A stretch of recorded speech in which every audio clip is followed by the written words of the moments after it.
Hey y'all, today we have a very special guest and just a kind of mid-inning break. If you like baseball, you like the Philadelphia Phillies.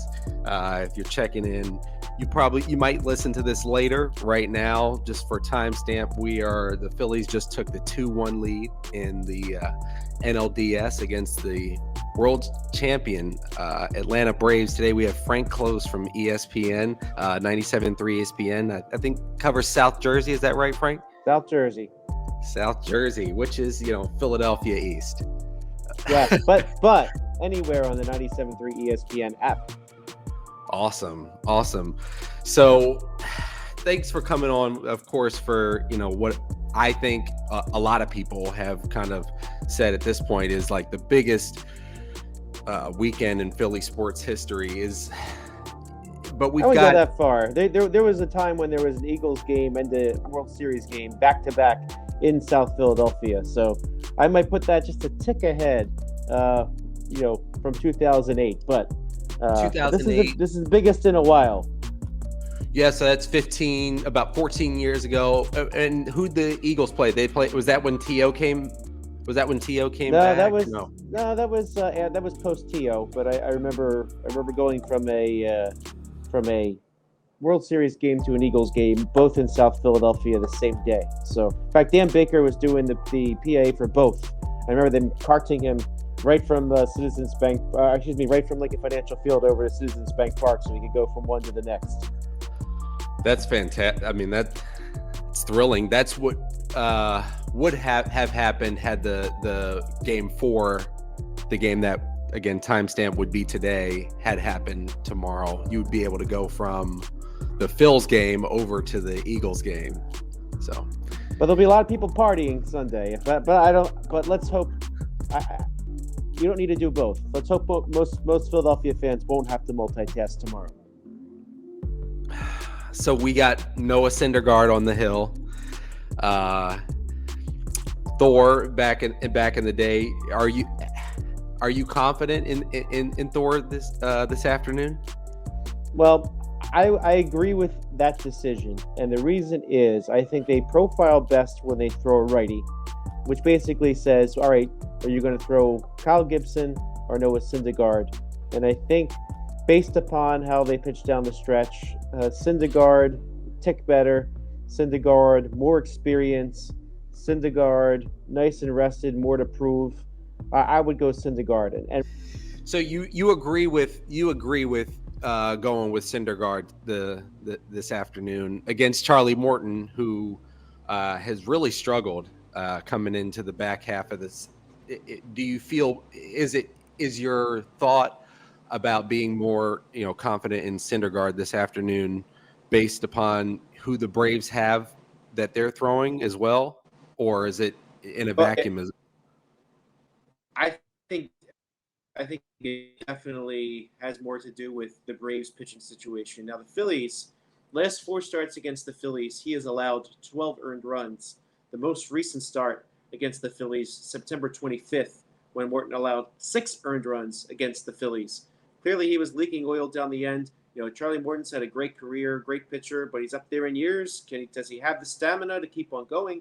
He's only pitched once since then, so he should be rested, but the Phillies lefty bats profiled well against Charlie Morton. Bryce Harper, in particular, has profiled well against Charlie Morton. So when I look at the matchups, I think the Phillies against Morton might profile a little bit better than the Braves against Syndergaard. But again, one difference between these two teams is the Braves ended up blowing most of their long relief options yesterday.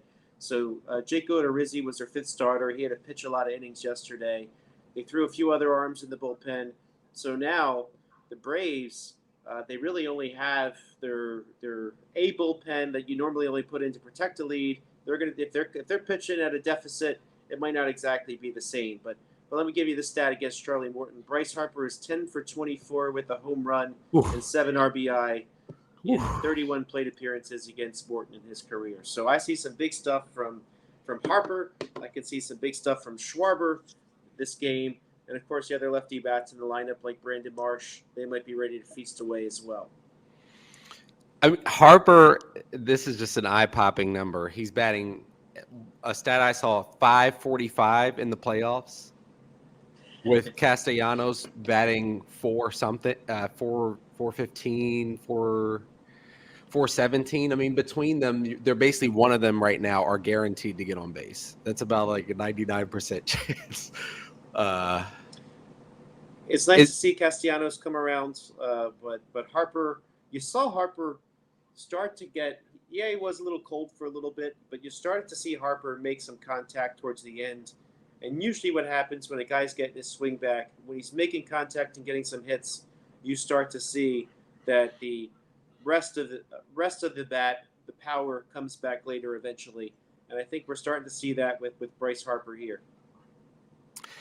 So do you think that the way that Rob Thompson has stuck with Schwarber as the leadoff hitter has allowed them to really flourish into this role at this point? Yeah. I've never really loved the top two in the lineup. I've never loved Schwarber batting leadoff and Hoskins behind him.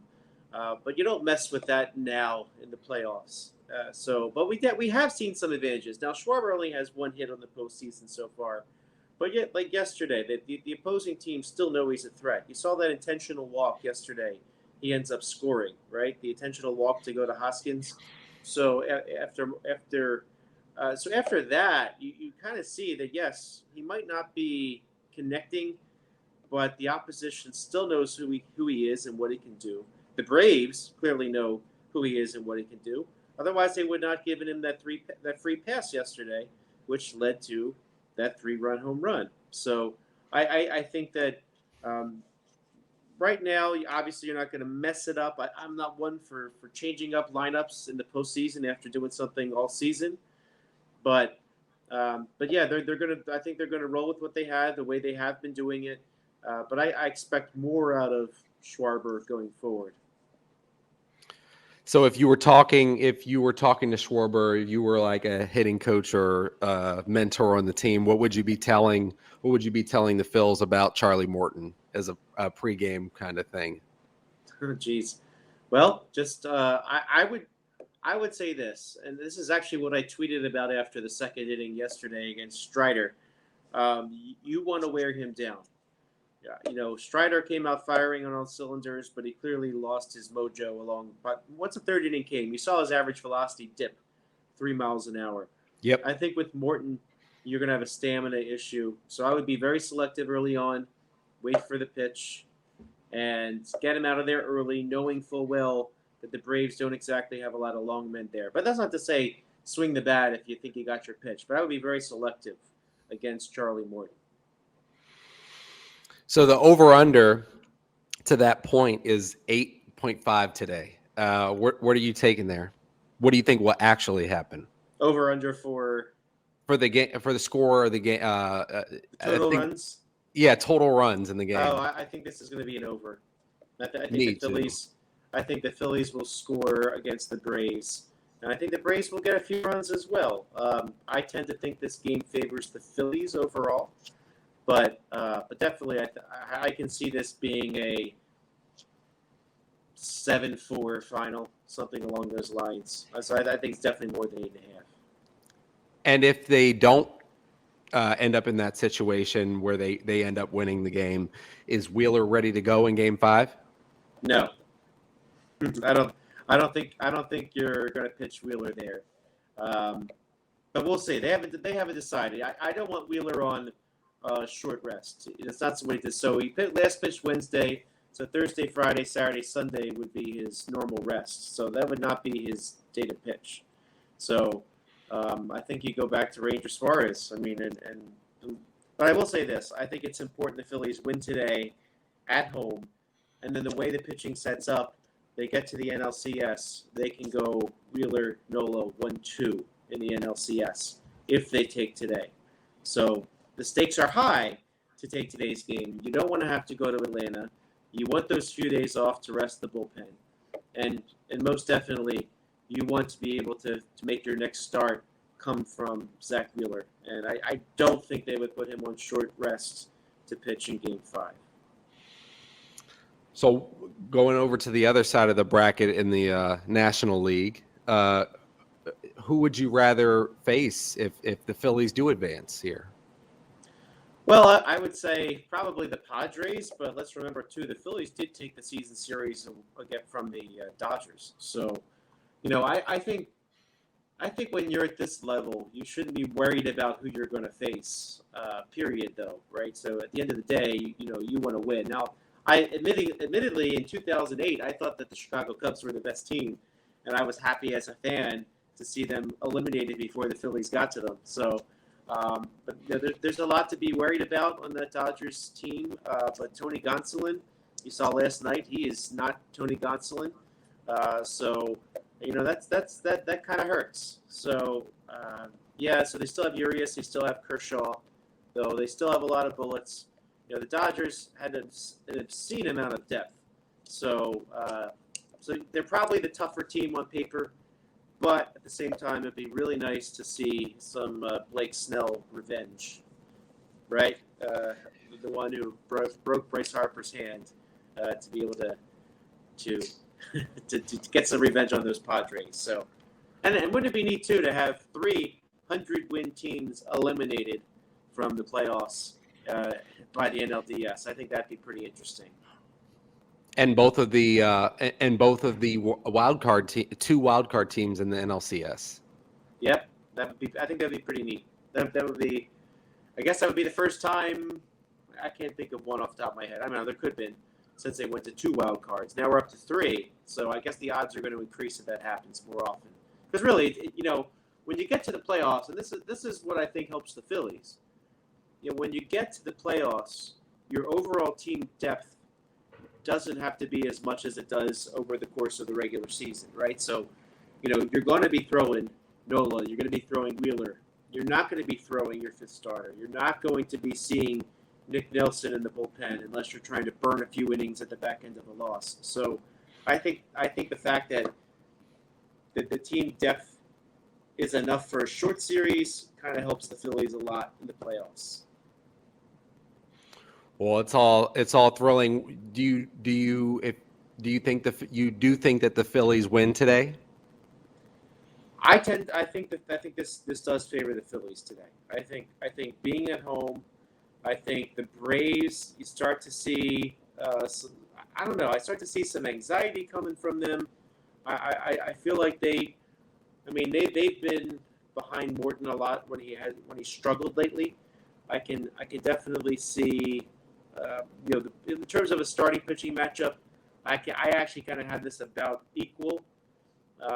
Even though I think that there's a potential that the Phillies starter Syndergaard exits sooner, I think the Phillies bullpen can do the rest. So I think the plan would be get a lead, get enough innings out of Syndergaard, turn it over to that bullpen, and go for the kill. So I think that especially at home, especially in front of this crowd, I think this game leads Phillies.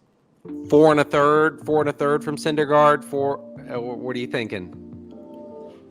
Well, let's see. I mean, the way I see it, they probably want him against the tough righties that are towards the beginning of the lineup. So if he can get through the order twice, that's good. And hopefully he does so without any damage. But if he can get through that lineup twice, I think that then he's done his job. Okay.